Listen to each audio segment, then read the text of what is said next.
জেলা শাসকদের করা হুঁশিয়ারি নির্বাচন কমিশনের। পালাতে পারবেন না জেলা শাসকরা, হুঁশিয়ারি কমিশনের। গাফিলতি যদি ধরা পড়লে ইআরও ডিএমদের বিরুদ্ধে ব্যবস্থা। বৈঠকে করা হুঁশিয়ারি মুখ্য নির্বাচন কমিশনের। আসুন আরো বিস্তারিত জানি কি নির্দেশ, কি হুঁশিয়ারি দেওয়া হয়েছে। সোমরাজ রয়েছেন সঙ্গে। সোমরাজ,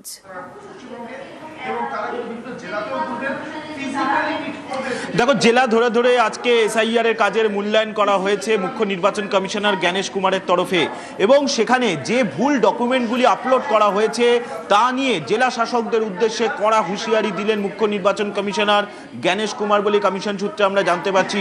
এবং সেখানে বিশেষ করে দক্ষিণ চব্বিশ পরগনার জেলা শাসকের কাজ নিয়ে কার্যত ক্ষোভ প্রকাশ করেন মুখ্য নির্বাচন কমিশনার জ্ঞানেশ কুমার, এবং তিনি দক্ষিণ চব্বিশ পরগনা জেলা শাসককে উদ্দেশ্য করে বলেন যে আপনার জেলায় খুবই খারাপ কাজ হচ্ছে।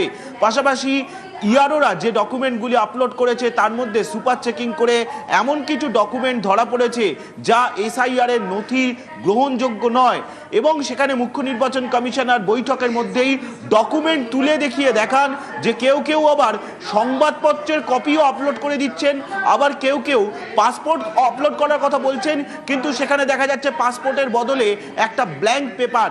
এই ধরনের গাফিলতি কেন হবে?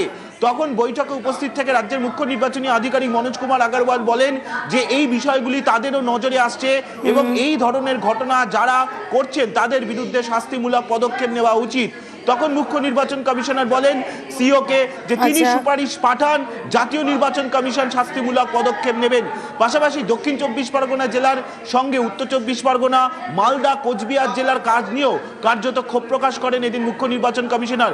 তিনি স্পষ্ট বলেন তারা এটা ভাববেন না, অর্থাৎ জেলা শাসকদের উদ্দেশ্যে হুঁশিয়ারি দেন যে তারা এটা ভাববেন না যে আজ তারা পালিয়ে যেতে পারবেন, পালিয়ে যেতে তারা পারবেন না।